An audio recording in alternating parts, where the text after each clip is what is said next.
I'm here at the Pleasant Forest Cemetery in Knox County in the Concord area, not far from Farragut. That area is originally known as Campbell Station. This cemetery was established in 1796. That was just before our family started arriving here. Martin Turpin arrived here with the Love family. They settled in what's now known as the Lovell Road area, named after the Love family. Originally it was just called Loveville. But I'm stopping here because this is the cemetery where, here in the Pleasant Forest Cemetery, where a lot of the original founders here would have been buried. Now, just before they arrived, a man named Matthew Russell had already settled on some land just a little bit to the south of me here.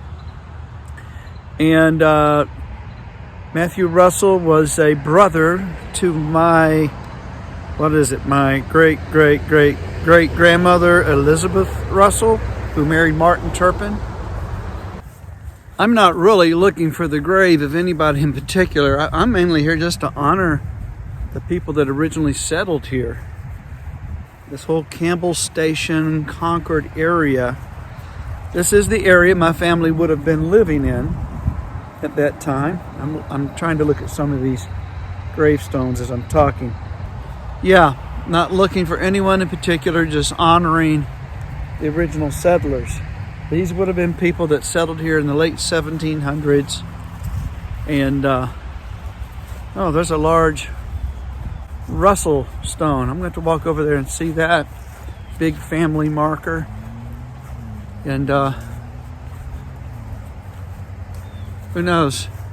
I am looking for the grave of Andrew Russell somewhere, not necessarily expecting to see that here, but he did die while he was coming into this area to visit with his son Matthew Russell, who was one of the first settlers here in Knox County. But Andrew Russell's my fifth great-grandfather, but no one seems to know exactly where his grave is. Looking forward to seeing that. So, yeah, let's see what we've got over here. There's lots of Russell.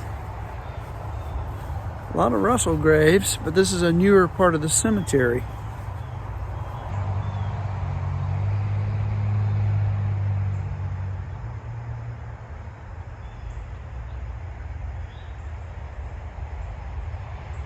Here's an example in this Russell area. Here's a headstone with nothing's on that. Here's an example of some of the weathered stones. There's nothing on this, of course. You can see that some of these could probably be read if we took a pencil and with a piece of paper and just did a rubbing or something of it, but I'm not going to take that kind of time here today.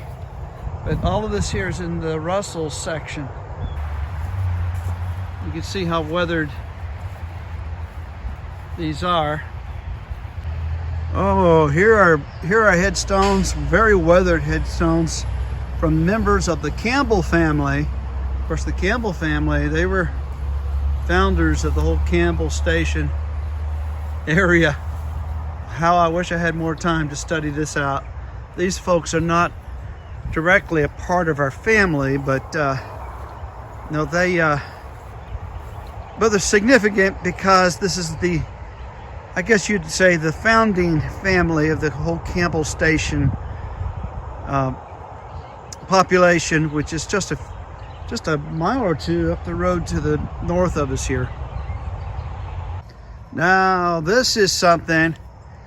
Now, let me read this to you. This was erected in 1925. It says, in memory of David and Nancy Steele Campbell, who with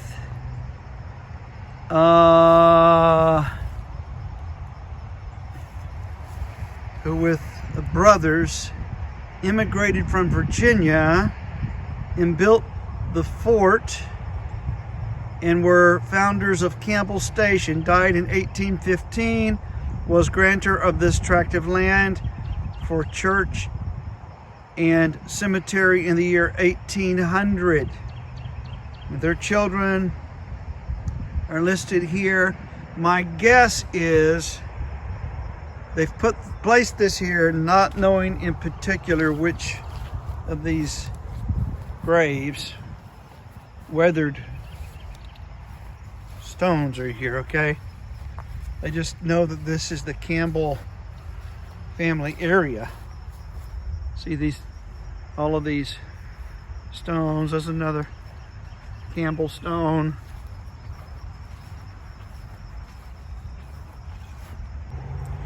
So what would be a great find for me, now I know Martin Turpin would not be buried here. He died over in the Anderson County area, I believe. They settled over in the Bethel Valley area. That's where the Oak Ridge project currently is. But a great find for me would be to find his wife's parents' graves. You know, her Elizabeth Russell, my fourth great grandmother. Her dad was Andrew Russell, and I am certainly hoping to locate where he's buried.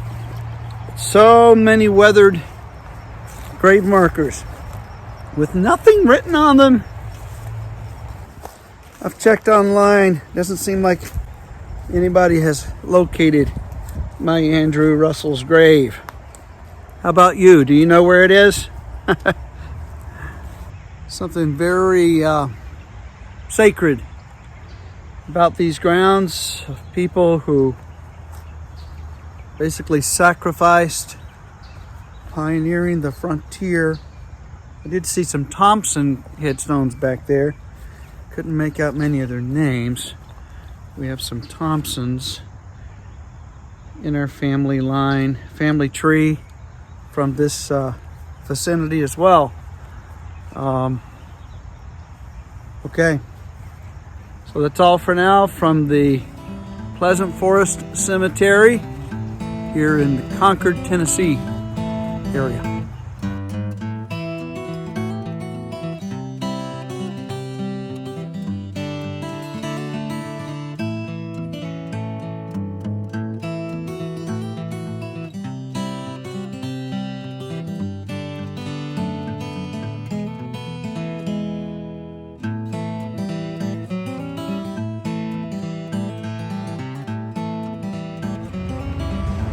Okay, I have just come to Concord Park, and this is on the banks of the Tennessee River here. And what is the significance of this? This would have been roughly the area where the Love family with our young Martin Turpin as a teenager would have disembarked from their flatboats when they came to settle this area.